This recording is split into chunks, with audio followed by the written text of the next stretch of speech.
argument. It does focus very heavily on the quality of our educational system. I think I heard you say early on that the Germans do a vastly better job than we do at educating not only the lowest performing people in the United States, but the highest performing people in the United States, and you're absolutely correct. We're across the board, our educational system is not educating people. So what the rest of your talk is well, given that fact, we have to have all this other elaborate interference with the market through tariffs and restrictions on immigration because we can't improve our educational system. But there is another option out there. Why aren't you willing, why do you accept the fact that we must have an inferior educational system? So I talk a lot about education in this book, and I've gone through all the data that I could look at and have tried to look at it as objectively as I can. I would argue that education doesn't work, that it's a big fraud. Now that's a big, strong stance, but there's no secret sauce out there in the world, and I'll give you the data that I have, out there in the world that we didn't think about and forgot to implement. We have tried to implement everything. Well, what did the We haven't Germans gotten do? a 1 point increase, bear with me, we haven't gotten a 1 point increase in anybody's test scores over time. Now, if we look at all different factors, if we look at socioeconomic, for example, by the number of books in your parents' household, we get the same scores for that group as France and Germany get. If we look at first-time immigrants, we're getting higher scores than Europe is getting. If we look at Asian Americans, for example, we're getting the same scores that we're getting in Asia. Everywhere we look, if we look at Massachusetts where we get very high scores, those scores show up before the kids go to school, and they don't improve relative to the US during the time that they're in school. The only place where we've seen any small improvement has been in charter schools of a particular ilk, and that is no excuses, KIPP Academy-like charter schools that also have very large lotteries in order to get into those schools. So the lotteries make those schools appear to have very high performance because if you apply to one lottery, the chances of getting in are pretty low. If you apply to 5 or 10 of them, like any parent would to try to get their child into private school or into an elite college, the people who get into the school, the sample is highly biased towards very ambitious parents who've applied to many different schools. If Josh Angress down the river here at MIT has tried to sort out that effect. I think it is much more ambiguous about what the effect of charter schools is when you take the selection biases out of the sample sets and try to look at what they've achieved. Now, they do seem to have produced some better results, and maybe they produce better results in citizenship than they have in test scores. I think you would find that the NAACP is opposed to charter schools. You might say they're opposed because they just are backing the teachers union. They would claim that what's really happening is there's enormous selection bias. It's skimming the cream out of their schools, and it's taking all the leaders and student council presidents and putting them into private charter schools as a result. So the very people who we're trying to reach with it are actually opposed to that. And so we don't find much evidence anywhere that, and I would add one more thing, Bill Gates didn't believe any of this. So he spent hundreds of millions of dollars of his own money over 2 decades and got no improvement in test scores whatsoever. None. In fact, there was just a RAND study out that said no significant improvement in hundreds of millions of dollars of spending his own money doing anything he wanted for 20 to 30 years. They came away saying, easier to cure malaria than it is to increase the test scores of children in the United States. There's a lot there that you've said, but number one, there's been a steady increase in student performance at the young adolescent point in the life cycle. Over the last 50 years, it's been about 1/10 of a standard deviation per decade. But that's true elsewhere in the world. But the point I really want to convey to you is that the German performance on the PISA test that you referred to, which the OECD administers, was identical to that of the United States in the year 2000. Today it's vastly different. And you just described the difference between the German situation and the United States. The Germans did something about it in 2000. We didn't. So you can't make the Koreans had the worst the population of Korea in 1950 was at the bottom of the industrialized world. Today it's at the top. If you look at the old people in Korea today, it's at the bottom. If you look at the young people today, it's at the top. So you're making an argument that you cannot improve the quality of the workforce. But that's absolutely wrong. Well, I would say the following, which we see, which is the United States wasn't very educated in 1940 either, or 1920, if we ever want to take whatever thing.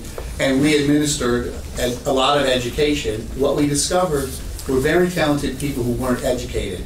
And education had an enormous impact on those people. And then we want to pretend that it has the same impact on everybody else. So one of the lies we tell blue-collar workers is, hey, all your kid has to do is go to college, and he too can enjoy the benefits of the U.S. workforce. And they borrow the money, they go to college, have a difficult time graduating. If they're in the 60th percentile, they end up learning the same thing that their parents earned, who didn't have a college education, because when we administer education to the marginal student, it isn't anywhere as near as effective as what the averages appear, because Korea, when they administered education, discovered, hey, there's a lot of talented people here who are uneducated, and when we educate talented people, they get a lot more productive. That doesn't mean that everybody gets productive. We can differ on what we think the effectiveness of education is, my own view from having tried to look at it, because believe me, I would love to be able to pull the education lever. And what I would tell you is this: we've been trying to pull it for 40 years. We haven't gotten much improvement at all. Okay? If we depend on education to solve this problem, we're going to get eaten alive by the baby boomers, and then we have to be worried about being eaten alive by the Chinese, the successful Chinese, after we get eaten alive by the baby boomers. I don't think we have time to both wait it out and take the risk, because Bill Gates tried it. He wasn't the least bit successful. If there's anybody I would have bet on could pull it off with his money and all the expertise he could hire, he didn't produce the results we need. So I think our only option here is to say, why try to solve a problem we haven't been able to solve, as opposed to, we know that there's talented people all over the world, and we do know that even on the vocational education of Germans, our people at the similar levels of cognition are earning more money than Germans are, with a more generalized education system than the Germans are. And when we go to the higher levels of cognition, I don't know if we're way outperforming, we're certainly out-earning them. And if we look at companies, the top 10 or 20 German companies and the market value relative to the top 10 or 20 U.S. companies and their market value, the differences are extraordinary. So it's just hard to look at the German economy and say, boy, that's where the future lies. I'll tell you this, there is an investor on the planet who thinks that the future lies in Germany. They all think that the future lies in America. So there's something about the German education system which is not producing the kind of results that we're producing here in the United States. Paul wants another word. All right, so I know it's hard to change the educational system, although you're really saying you can't. You're really making a real blanket statement there. You're saying you can't even improve the education system for the high end in the United States. No, I think we can. You're saying not only can you not teach the poor people, you can't teach the, you can't improve that segment. So you got to go get these people in from abroad and bring them in as wholesale. And you think that's going to be easy? I mean, we just did a poll and we found out that blue-collar workers in the United States, more than white-collar workers, more than the middle class, are opposed to increasing these visas. Not saying nothing about 5%. I think we were talking about 50,000 or 100,000. They're opposed to that. They would be, Trump would be fired if he tried anything like you're suggesting here. So we're not going to, it's going to be extraordinarily difficult to achieve what the Canadians have, changing immigration policy so that we get skilled people instead of unskilled people coming in. So I don't know why you think that that solution you're proposing is politically or institutionally any more easy than growing our own skilled workers, our own management capacities. I mean, you can educate. You can give opportunities for people to become managers of manufacturing industries. I mean, that we don't try to do that, but you're saying it's impossible. Americans just are unwilling to do that. Where do you get this claim? Well, it's my personal opinion, so you feel free to disagree with it. He does. Yes, yes. So I think it's going to be very hard to change immigration policy. I think preaching about it helps. Trying to persuade people, writing op-eds in the Wall Street Journal, I've done. I'm trying to persuade people that this is the only solution, really, that we need to get behind it. We all need to get behind it. So is it going to change quickly? No. I asked Paul Ryan if we reach the compromise of the following, which was we hold the green cards at 1 million, don't try to reduce them to 500,000, and shifted it towards high-skilled immigration, would the Republicans support that proposal? He said, my impression from working this issue and working the immigration issue is that we could get the Republicans to support that. We could hold it at 1 million and push it from high skill to low skill. We could get Republicans to support it. We would never get Democrats to support it. I've sat with the Breitbart guys and talked to them and said, what if we just restricted it to the top 5%? Because a lot of this is really Breitbart driven, I think. And they said, at 5%, we'd probably be okay with it. It's when you start getting to the 80th percentile instead of the 95th percentile that we start running into troubles with it.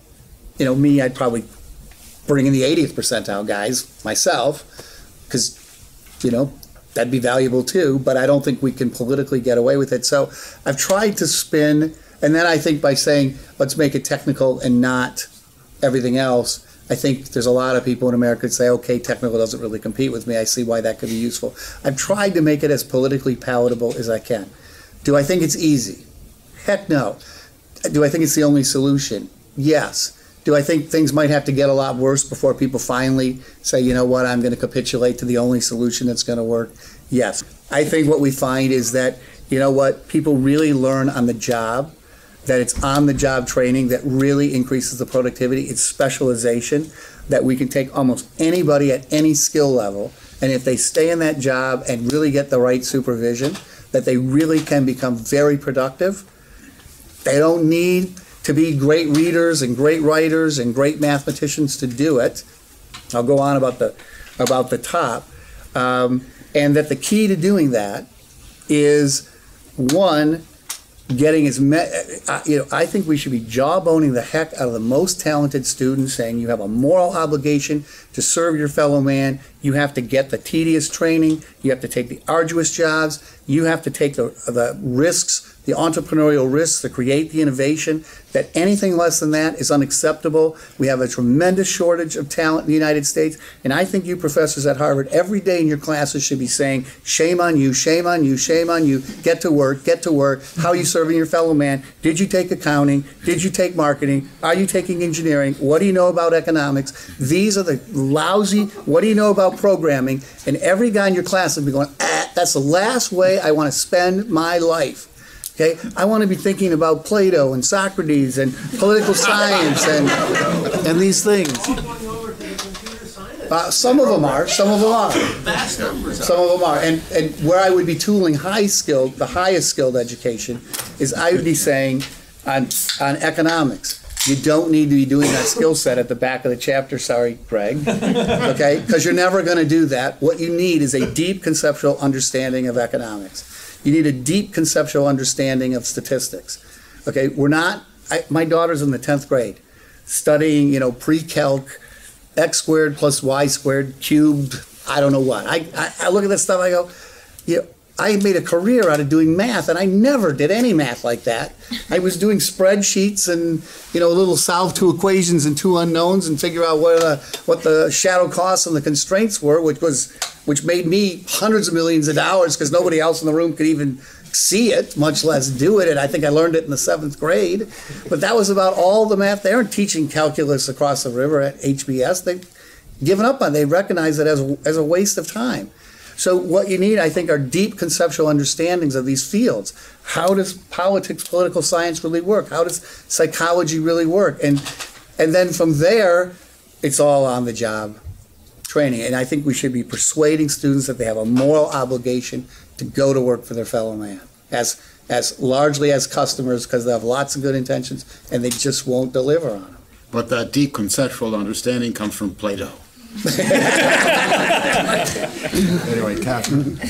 I might have missed something, but these very striking ratios that you mentioned of high scoring to low scoring adults in the different countries, and 2.5 to 7 times as many, is the ratio in different countries compared to the US, but then you mentioned that you don't think that education works.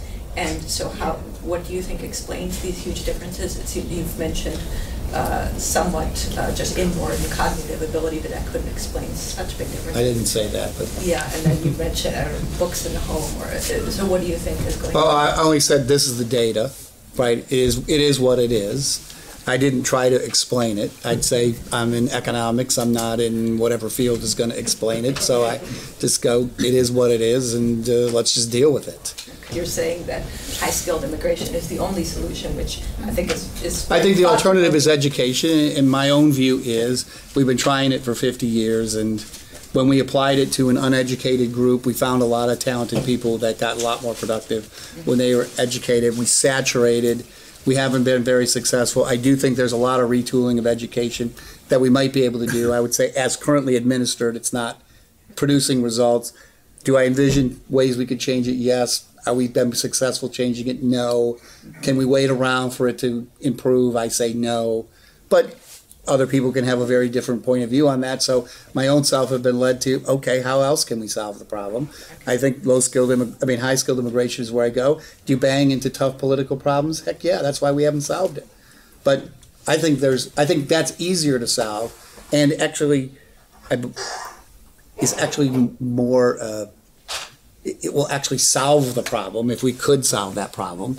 Whereas I'm just concerned that some of the other solutions don't really. They sound good, but they don't really work. Yes.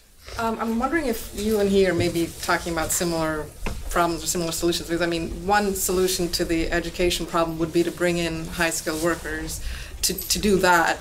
Because the people who go into education are not they're not the brightest people, and one difference between our society and basically the rest of the developed world would be teachers are held in higher esteem. And you had mentioned Bill Gates' efforts. Yes, he tried everything. One of the things he tried was small schools, and what he found out, small schools generally perform better, but when you try to expand on that, you run into the problem of you just don't have talent. Yeah, and he left that behind and moved on. Yeah, so what about that? Could we bring in educators, people who... If I was going to recruit high-skilled people, would I put them in that job? No, I would not.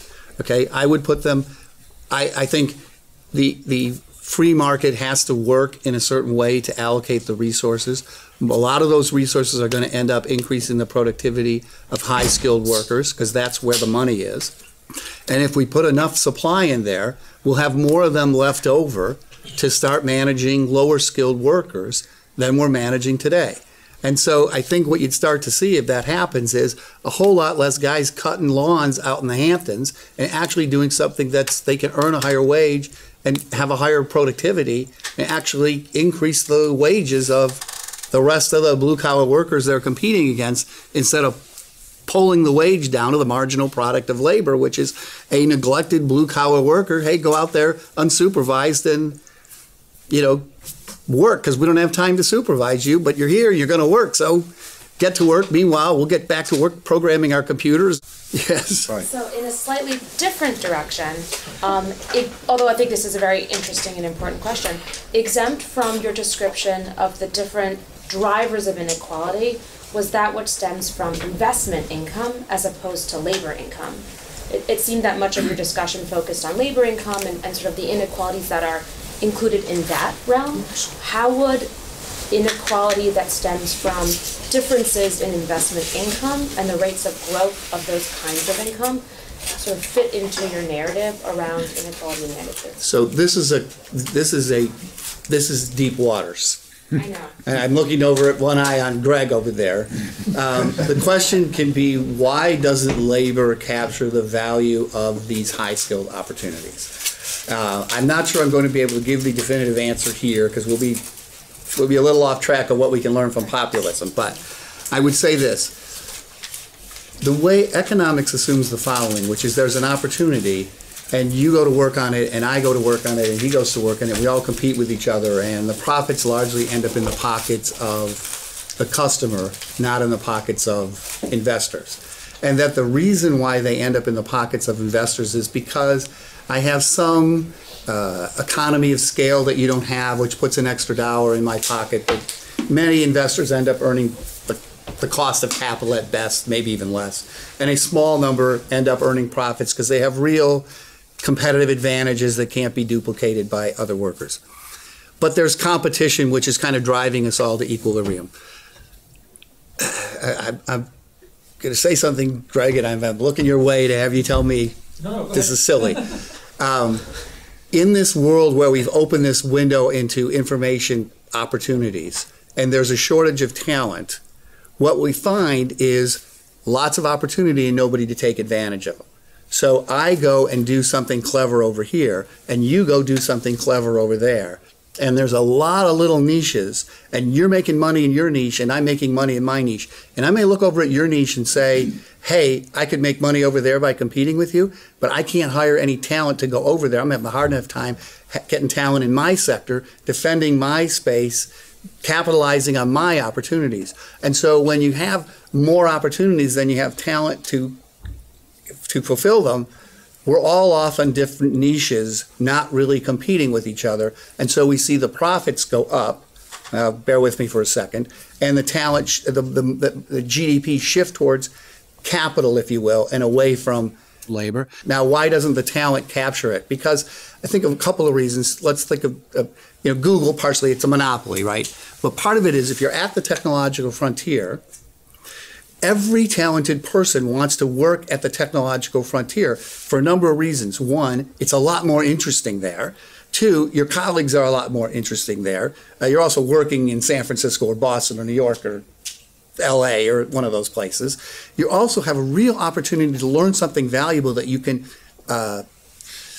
steal from your employer and go off and be an entrepreneur and make a lot of money for yourself, because it's very difficult to sit in a cafe in Greece and come up with a good idea. If you're sitting in Google, there's a million problems to solve. They can't solve them all. You go off and say, so I think you find talent flocking to the technological frontier for lots of reasons other than the near-term amount of money that they can make.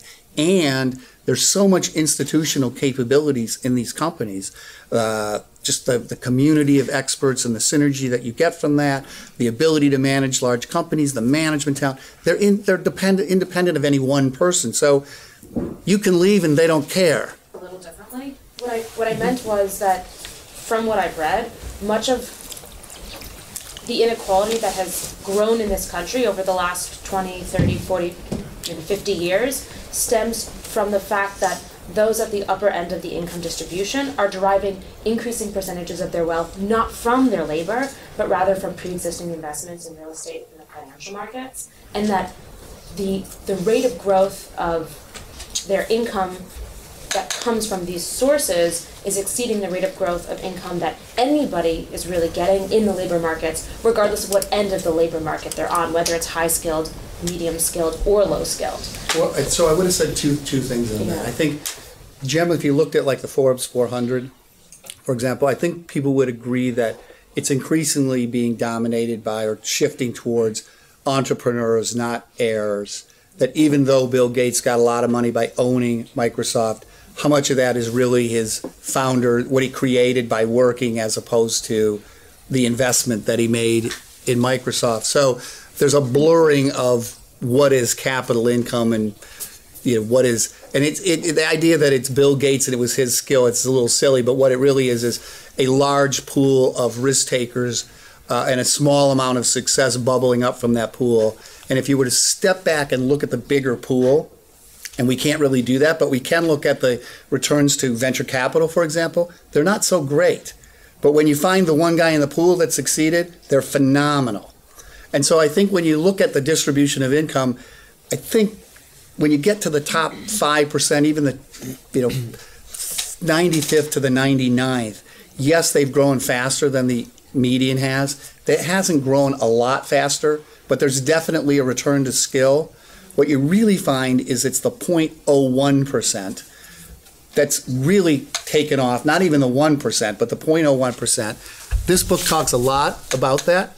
My argument in this book is it requires no capital anymore to get there if you have a good idea, and you can get access to world markets. So it used to be you were Henry Ford creating Ford Motor Company. You had to build factories and inventory all over the world. Now you're Google, and you basically can get there and you're cash flow positive right from the get-go. You don't even need investors. The only reason why you get investors is to value what your founder shares are worth. But most of the companies that succeed out of this information pool, these random successes that come bubbling out, they're very different animals. They're not capital constrained like the companies of old. And so you also see, because we have been so successful building things like Silicon Valley, communities of experts, institutional capabilities where people can go work at Facebook and really learn valuable stuff and be exposed to very valuable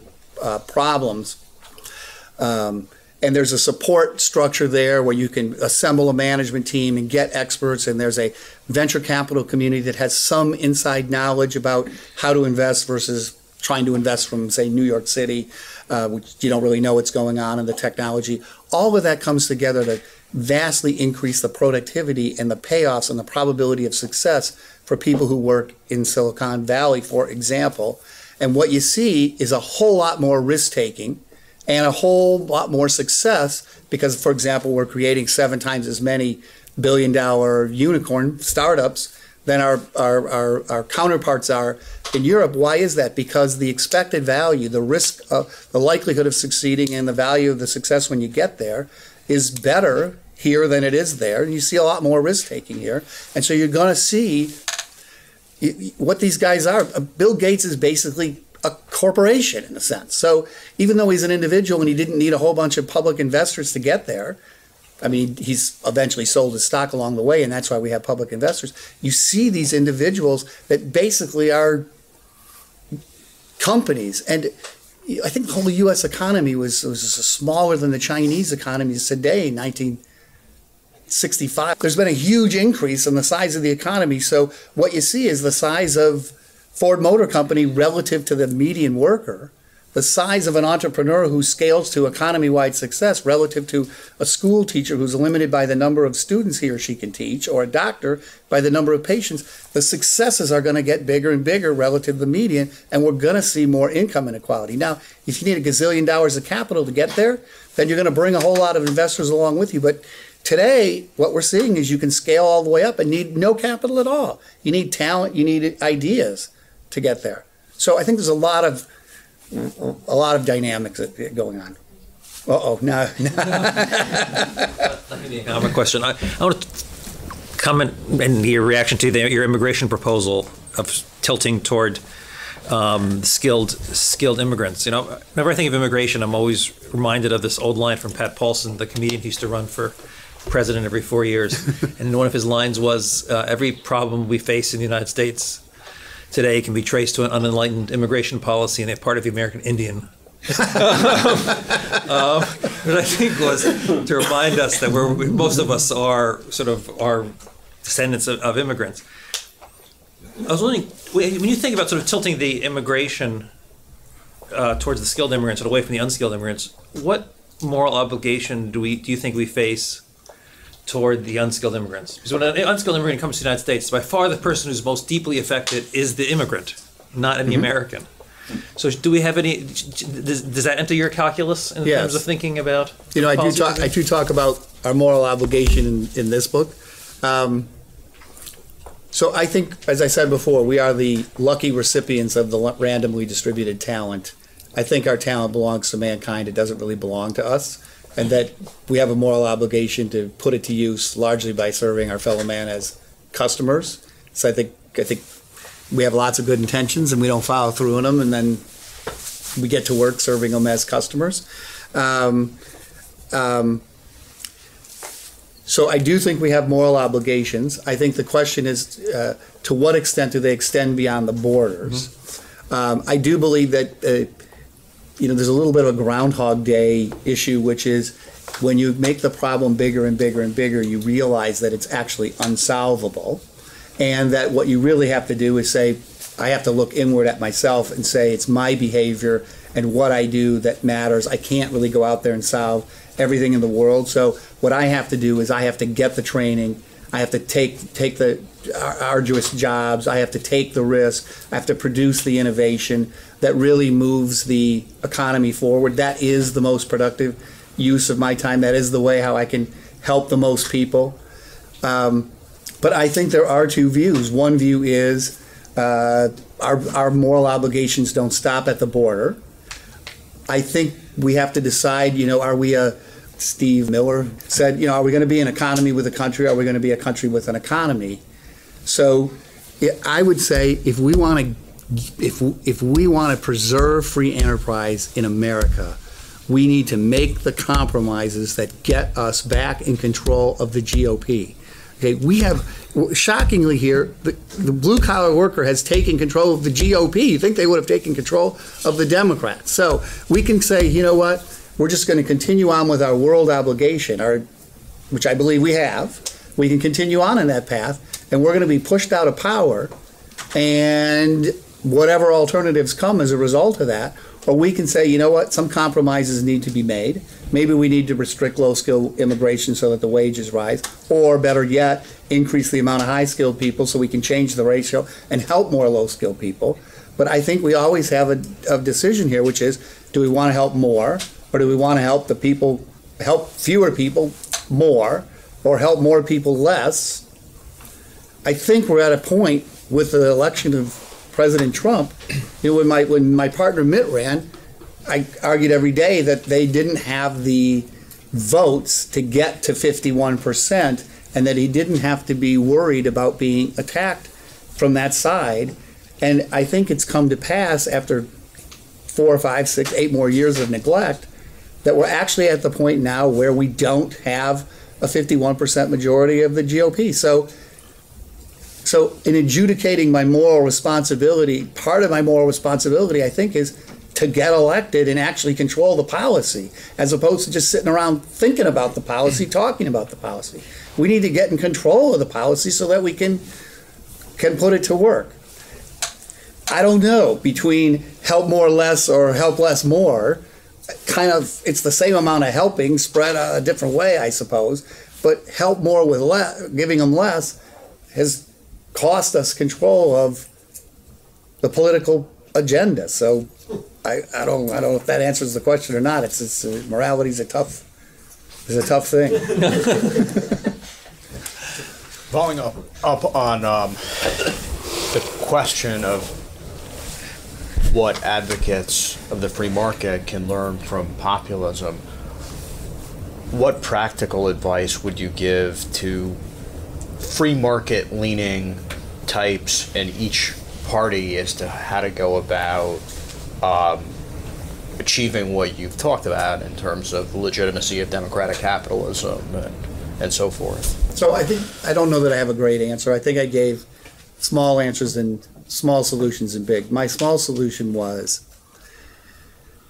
quit calling Trump a racist. Okay, and hey, it's not about Trump, it's about his supporters. And if we free market conservatives call his supporters racist, we are never going to regain control of the GOP. I'd say stop diminishing their economic concerns by calling them racist, by calling them anti-establishment. Instead, embrace and acknowledge the legitimacy of their economic concerns. The second is, don't naively assume that free enterprise will necessarily allocate the resources to increasing their productivity and wages at this moment in time. And I think there's a lot of universal truths in economics. It's like chess, and there's a lot of situational truths, and you have to apply both. We are in a situation where I do not believe the talent is being applied to the increasing the less and less talent is being applied to increasing the productivity of blue collar workers. That's my thesis. It may not be true, but I believe it. So I'd say I wouldn't just be walking around saying that unbridled free enterprise is necessarily going to be what maximizes the lot of blue-collar workers. I think we should be sympathetic to the ratio between high-skilled and low-skilled. I recognize that a lot of people want to shut off the low-skilled. What I'd prefer to go get 20 million. high-skilled workers and bring more low-skilled workers along with the prosperity that we can create. I think, to Greg's question, there's a complicated mix there between can we get elected at that level, and then lastly, I really believe that there is only one long-term solution, and that is high-skilled immigration. I do not believe education is going to solve our problem. I do not believe economic policy is going to solve our problem. I don't think we're going to get the baby boomers to give us back one nickel of entitlement. I think healthcare spending is going to go through the roof. And we talked about whether the Chinese will enslave us in the future. I don't know, but I worry about them taxing us 10% off the top in order to not attack us when they're 3 times our size and their GDP per capita is the same as ours. We have to be concerned about that, I think. You've noted that. And I'm not depending on the rest of the world, Europe, to grow fast enough to defend us. You've noted that it was surprising that the populists took over the GOP rather than the Democratic Well, Party. I gave you my arguments for why I think But my they question see is, us as more do you see more any inclined to- path on the Democratic Party? Definitely. And how would you advise? Sadly, I think this is where it's going. Both the Democrats and the Republicans are going to be anti-trade. The very thing we don't want. And that's how both of them are going to say, I'll solve your problem. We'll just be anti-trade. And the Democrats are going to jump on the bandwagon because they're not going to want to give up on low-skilled immigration because they want the votes for income redistribution. So they're going to go to anti-trade. The Republicans are going to say, I'm trying to get those couple 100,000 workers in Michigan and Ohio. I'm going to be anti-trade too. We're going to fight to a draw on immigration, so nothing's going to change. And we're just going to end up with less trade, slower growth, and a bigger problem in the future than the problem we already have. Derek.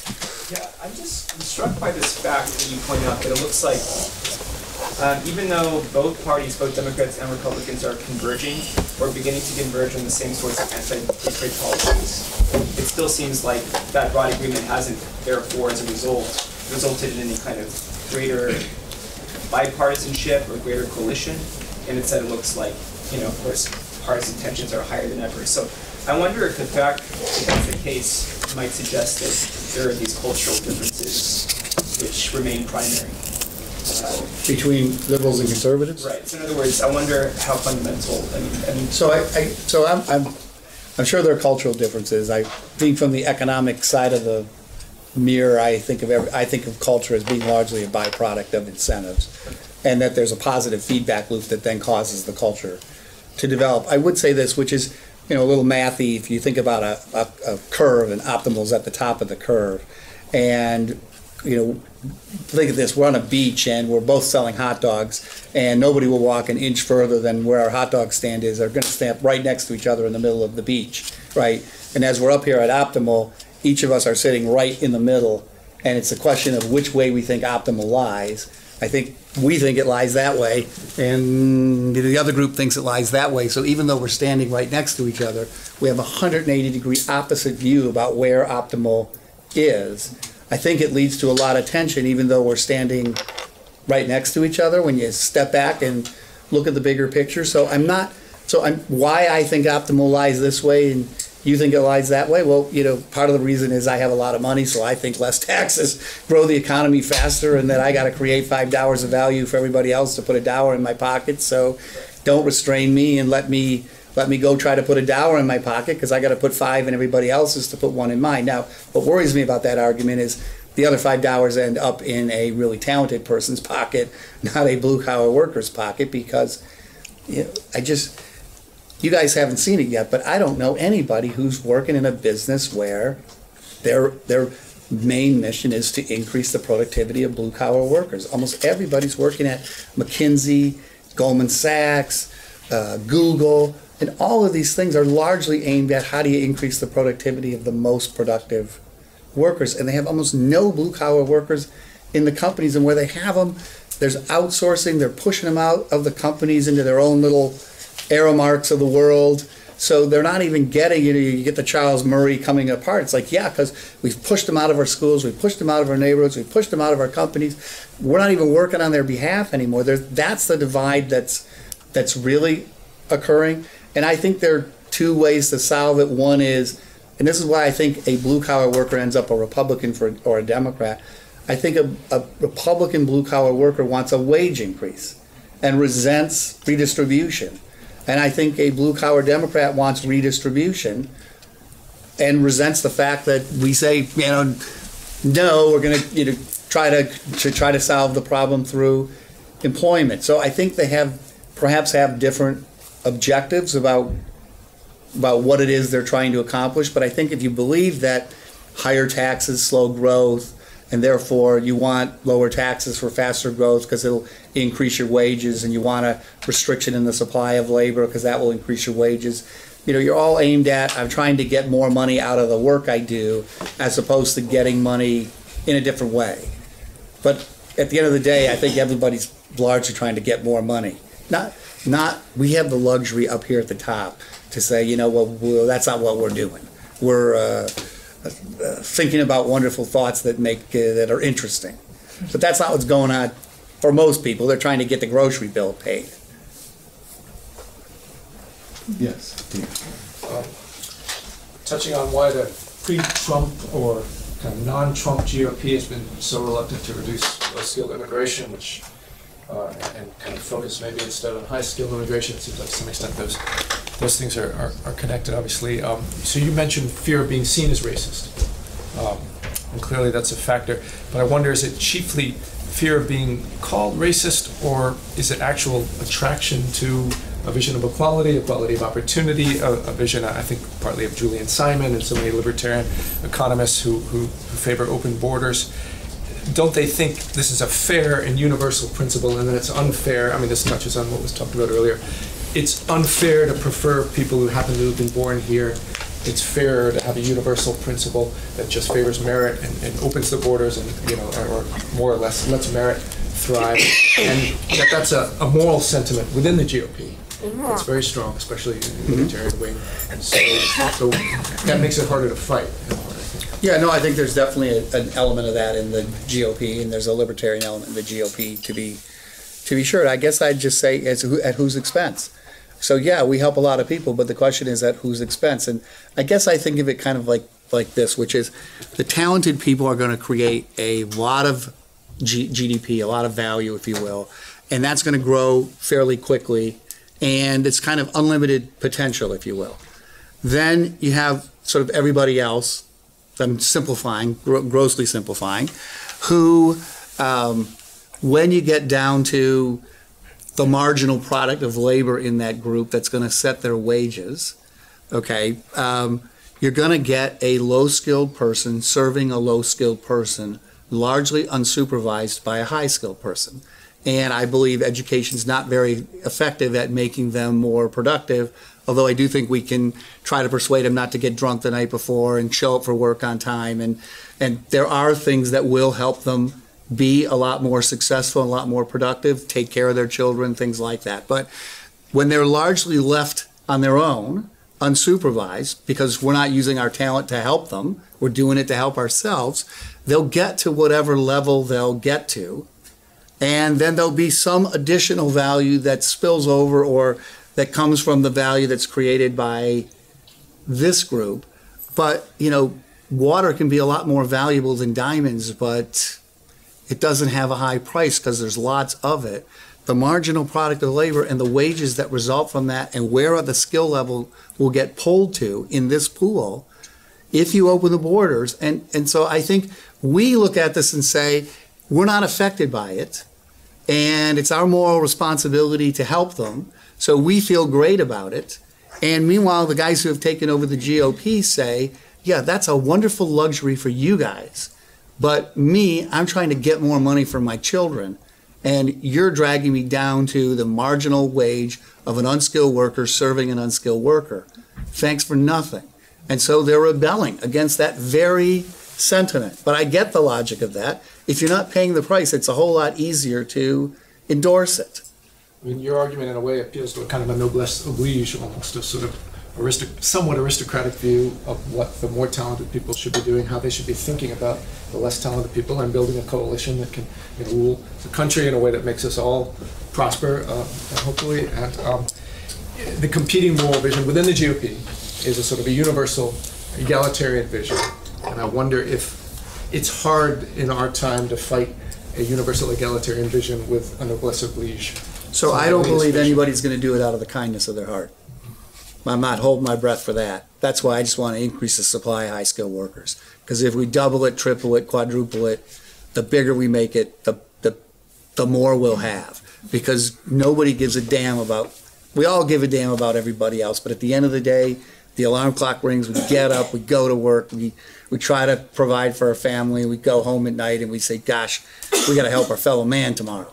Okay? Wouldn't an increase in supply of unskilled workers reduce the wages of unskilled workers? If you let a lot of doctors in from abroad, isn't that going to lower the wages of doctors in the United States? Mm-hmm. So, but I understand that's going to help the blue collar workers, but the elites have to are setting the policy to some degree. Are they going to allow a lot of unskilled workers to compete against them? Are they going to allow a lot of skilled workers? Skilled workers to compete well, against them. Well, so I thought by going to the top 5%, that we could win the political battle, if you will. Because I think if you drop down to, say, the top 20%, I do think you're going to get the core of the GOP saying, hey, I'm an 80th percentile guy. I don't want an 80th percentile accountant coming in competing with me, and we're going to get the same kind of sentiment that we get down at the 50th or the 40th or the 30th percentile. So I think I was trying to go up to the top 5, and what I've always argued is this, which is if you look at the rest of the world, it's stuffed full of technical talent, engineers, programmers, etc., at the high skill levels, and has a real dearth of business students. And it's racing. If you look at the United States, our most talented students moved from engineering and the sciences into business and law and some of the other sort of networking type, more commerce-oriented skills. And with much less talent and a mix of business and technical, we've been way more productive than, say, Japan or Germany has been. And so I think, and they're all racing to catch up. So what would I be doing? I'd say, let's go out and get the technical capability and marry it with Native Americans who are networked into the system, if you will. And the marriage of the two, I think, is both more politically palatable, but also has synergistic effects. And so I think ultimately, because I don't think we can fight it, what you're going to find is the native-borns, whether they're first generation or whatever, are going to go scampering over to the business side. But when you really look at Silicon Valley, 50% of the startups are super high-skilled technical immigrants who really did the arduous. I was an engineer. It is tedious. It's tedious work to learn it, to do it. I'm sitting around trying to make the doors on cars fit more effectively. People go, I don't want to spend my life doing that.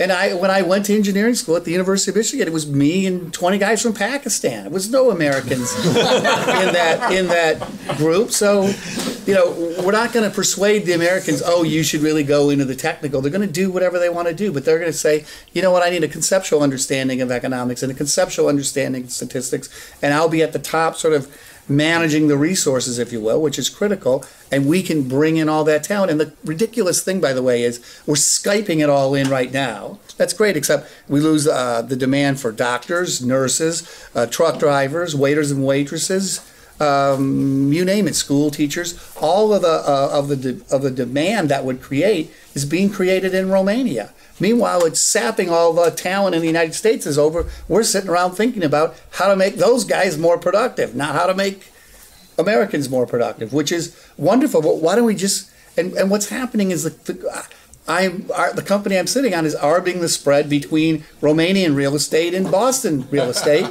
So we want to keep them in Romania because they're half the price. Why should we pay some landlord in Boston? But if we bring them to Boston, it'll have a wonderful effect on the U.S. Now, would I be working to try to relieve real estate constraints? I just think we have got to be working to relieve real estate constraints. I don't hold out any hope for that, but what studies say, like we could get a 9 or 10% one-time increase in productivity if we could relieve the real estate constraints in Boston, San Francisco, Seattle, Los Angeles, and New York. I mean, we're killing people by blocking them out. Anna. Thank you. This has been very entertaining and provocative, and I'm enjoying it very much. I'm thinking you're fudging one issue a little bit. It seems to me that you've used the word mankind and a responsibility to mankind and of talent, and talent belongs to mankind, much more than you've said us a few times, but I'm not quite sure what exactly that refers to. Sometimes, the talented people, sometimes America. But I don't think you've ever used the word America.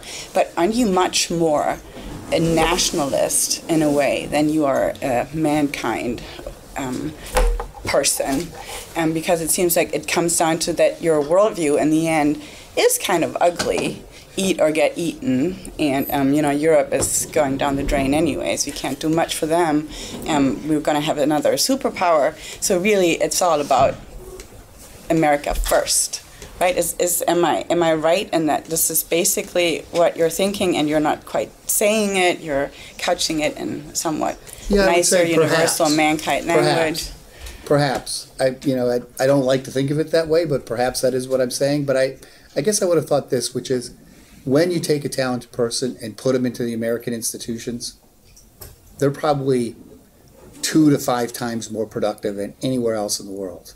And if we look at incomes, as they go up the distribution, they just skyrocket off the charts in America. If you look at what we've done in the stock market, what we've done in innovation, what we've done in unicorns, for example, where we can measure things. Fine, but if you take them out of Romania, out of Bulgaria, out of whatever those people, we're going to create a big brain drain, and basically you're saying, well, Europe, they're not going to go anywhere anyway, so let's take their great talent, make America great, and, in the long run, those countries are not going to. Yeah, because I would say, be doing all that well, and that's fine because it's us versus another superpower in the future.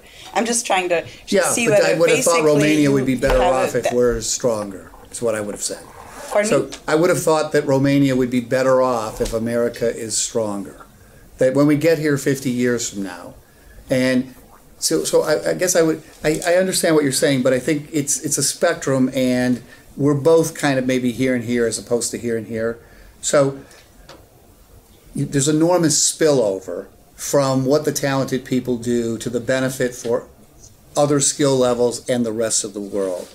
So the more productive we can make the talent of the world, the better off the world is going to be. And I also think there is this issue of there's going to be 2 superpowers, one of which is going to be, I believe, potentially dominant. And having a balanced equilibrium, I think, is going to serve America a lot, not America, but the world, a lot more effectively, a lot better. And so if we go gather up the talent, so I believe right now what you find in America is an enormous scarcity of talent and a lot of blue-collar workers and institutions which make this scarcity of talent really, really productive relative to other high-wage economies in the rest of the world. So if we go gather up the talent from the rest of the world and bring it into this nuclear reactor, I believe the world's going to be a lot better off. As a result, I think the world's going to be a lot better off when China starts contributing as much innovation as America's contributing. Now, Europe, they should be contributing as much innovation as we are. It's not even close. Japan should be contributing as much innovation as we are. It's not even close. So should we be trying to teach them how to innovate or try to persuade them to take the risks and quit going on vacation and go back to work and stop taking a technical degree and go to business school and take entrepreneurial risk and fail? Yeah, we should be trying to spread those values to those groups, but am I holding my breath that that's actually going to make any change? I don't know that it will. So I would have said that the easier answer is just we know that if we take a talented Romanian and bring him to Silicon Valley, 50% of the people who succeed are immigrants who came. Now, we can talk all we want about the American entrepreneurial culture. It's like, go to Silicon Valley and see if you think it's an American entrepreneurial culture. It is a smart guy world culture. So I go, why don't we just get them all, gather them up, get them all together into one community, and I believe there will be enormous spillover benefit to the rest of the world. So why wouldn't you want Romania? If you said, I'm God and I can sort it any way I want, you might say, well, let's distribute the talent all equally everywhere. But if you only had one choice, and that was you can either have a lot of talent and a lot of blue-collar workers and the talent's being wasted in Europe, or you can have, a scarcity of talent and a whole bunch of blue-collar workers who are being neglected, let's go grab the talent and bring it over here. Which of these two options would you prefer? I guess I'd take this one. I think the world would be better off. You as an American would, the Romanian would. No, well, I think the Romanians will, because I think there's large spillover. I think it's doubly so because of the equilibrium that we're going to need with China, is what I believe. And that's going to be much more beneficial to the Romanian in the long run than where we are today. But, who knows? I'm trying to think this. So I'm from Ohio, very blue collar town, blue collar family. I grew up with people telling me China will end up being the superpower. They'll take over the United States because they give us all this money. We owe them all this debt. And I, as a kid, used to always respond to them, well, no, when they come to have us pay them, we'll just kill them. Yes. And or inflate the money supply, but yes. So I'm trying to see, I feel that we're speaking very... I don't think that's the problem with China, by the way. Us borrowing money from them. Right, I guess I think that the solution is still the same tool. I'm thinking we're speaking so much with the economy at the center, and I'm wondering, from all of my friends back home, they'd say, yes, I score the lowest on all of these test scores, right? They're in the 10th percentile to 20th. Then I walk around the Harvard campus, which is presumably at the top, and probably 90% of them can't change a tire on a car.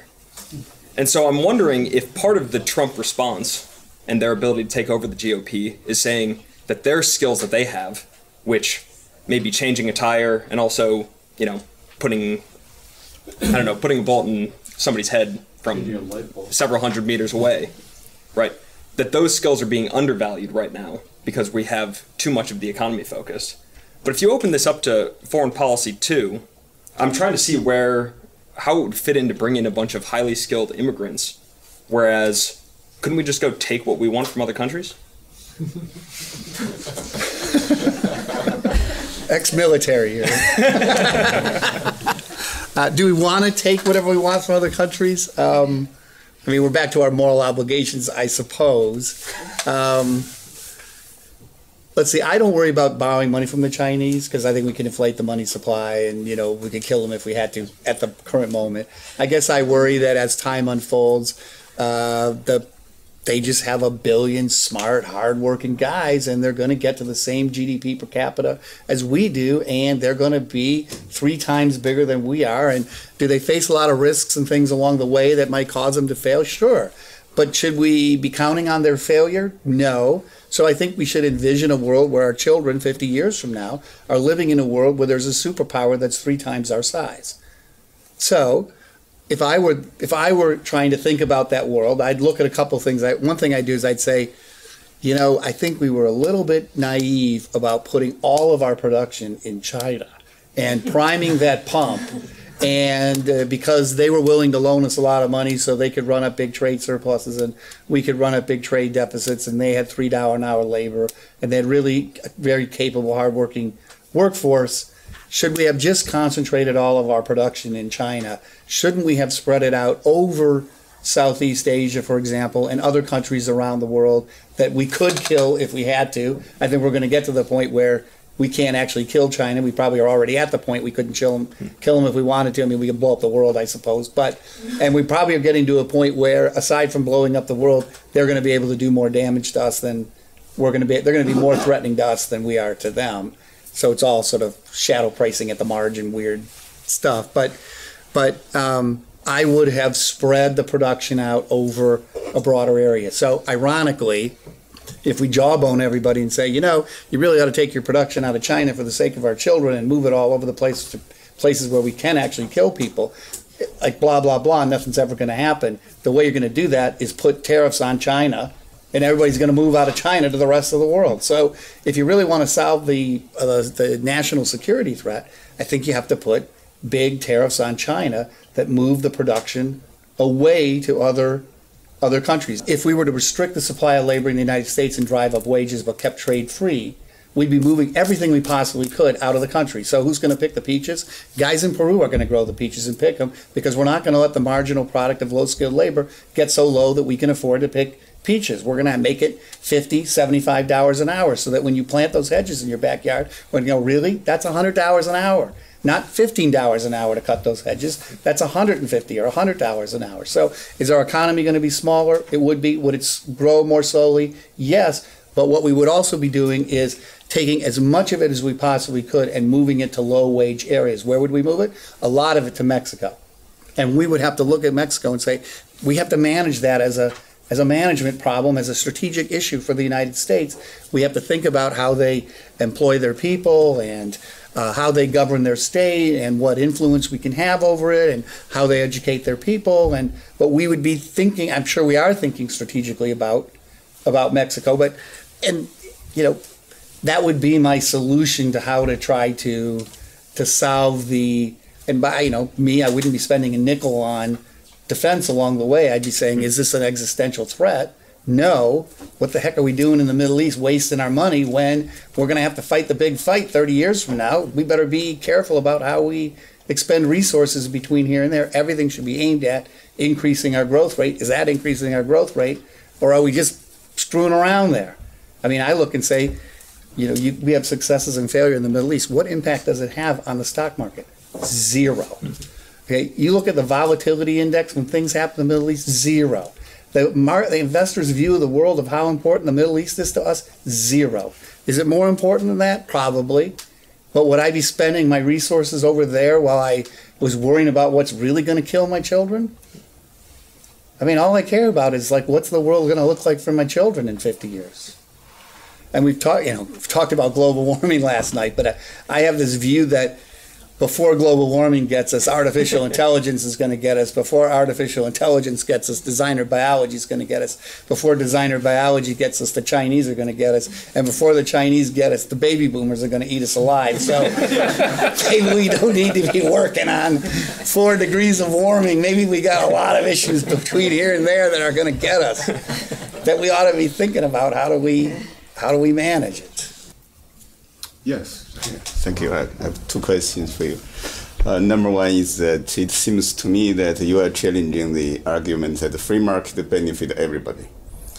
But I'm wondering whether you are thinking free market does not work only in a particular time or it doesn't work generally. So if it's only doesn't work in a particular time, so that's when we have tariffs kind of stuff, but we can remove it later on. Just curious, what's your stance? Professor Second, Wang. Yeah. I'm just saying Professor Wang comes from the country that's been mentioned several times. Right. Yeah. Right. Hey, I second, right. That's my second question. Secondly, since you talk so much about China, you want to kill China. I want to live in harmony. I just want to be strong enough to. So I'm thinking that before you kill China, I should migrate to this country. Maybe we should migrate there. Yeah. So it seems to me, I was really struck in the past 2 months since I came here. So many people talking about China as a serious threat. Well, definitely it's become bigger, stronger, especially economically. But thank God for Mao. Right? Yeah, but it seems to me that China, I think that's a huge misunderstanding. China is nothing more than a paper tiger. Before China can become a rival of the United States, it will collapse itself, unless it becomes a free society. So only a free society probably can compete with China. So because domestic problems are so challenging for the Chinese leaders, they don't have any kind of vision to taking over U.S. or any other big countries like U.S., I would say. So I'm really wondering, I mean, it seems to me that the U.S. is wasting so much energy in dealing with China. Well, definitely tariff stuff, I suppose that. I think that's very important, that it can help China to become a real market economy. But I'm really curious why the U.S. government does not do more in terms of pushing China to become a free society. So in the long run, if China become a free society, it will be not rival at all. It become a friend. So like today's Japan, Germany, and many other countries who were regarded as an enemy historically. Yes. So why, I mean, why instead of spending so much energy and dealing with China, regarding it as an enemy other than pushing it to become a free society? Okay, so I think that's a scenario. There's other scenarios. Can be successful. Do you think GOP should do more in terms of, I would say this. I use China as a threat to motivate people to think about why we might want to grow at the fastest possible rate. Because I think there's always alternatives. Why bother to grow? And you'd say, well, why do we need to grow? If you create an existential threat like China out there, then we need reasons to grow. And I think for a lot of people, it's a lot easier for them to understand that than more esoteric arguments. So I'm kind of using it as a paper tiger in a way, a theoretical that sort of creates a reason for why we need to grow. But the problem is growth is a byproduct or outcome of free society rather than... I'm with you. Do I think China will be even more of a threat as a free society? Yes, probably. Do I think that we could eventually we could evolve to be friends and allies? Yes. Do I think I roll the camera forward 50 years and I think there's going to be two superpowers, us and China. I look backwards over the last 50 years and say, how well have they gotten along? I don't know that we can depend on getting along. So I would just be careful to say, there's scenarios where we get along and there's scenarios where we don't get along. I'd find this, for example, Europe's kind of a superpower. When the price of oil is high and Russia gains power, Europe's very eager to be our ally. When the price of oil is low and they don't face a Russian threat, they're not so eager to be our allies anymore. They're willing to sell technology to Iran, for example. But get the price of oil high, they get a lot more cooperative in terms of our friendship. Japan, as China emerges, Japan's a lot more interested in being our ally than they might be otherwise. So I just think we have to be thoughtful about that. But I'm going to go back to something. I'm not saying that China's going to be successful. It faces all kinds of risks and challenges, and most economies haven't been able to grow from small to large without facing all kinds of problems. I'm glad Mao destroyed the Chinese economy for 100 years. It's given us a chance to try to get as much of a lead as we possibly can before I think China becomes what it's ultimately going to become, which is the largest power on the planet. It's what I believe. But I think the other part of your question was how much of economics is universal truth and how much of it is circumstantial. And I do believe that it's very chess-like in that the universal truths won't only take you so far, and then you have to apply them to ever-changing circumstances where it's extremely difficult to understand what makes this circumstance different than that. I think of it like water flowing down a hill down the path of least resistance, and all you got to do is bounce off a rock, and then the water's going to get splashed 20 feet to the left. And so you could be at a completely different channel than the channel you expected was going to be the channel that transmitted the change through the economy. And so I just think it's highly, highly circumstantial, and that my critique of economics has been it's deeply, deeply focused on the universal truths. And I believe that we were in a capital-intensive economy when we were a manufacturing-based economy. We transitioned to an information economy where talent is the binding constraint, not capital, and that the economics of that are very different. And tomorrow we could be solving global warming or cracking the code on nuclear fission or fusion, and it could become very capital-intensive, and that could completely change things. There may be reasons why we need blue-collar labor. That might be the case that artificial intelligence completely gets rid of the need for smart thinkers like us. I actually think that's where we're going to end up, but long-term from now. But so I just think the circumstances can change in ways that we just can't predict. And even when we're right in the middle of the circumstances, we can't analyze our way through it because it's so complex that I just am very fearful of the universal truths. They're dangerous, I think.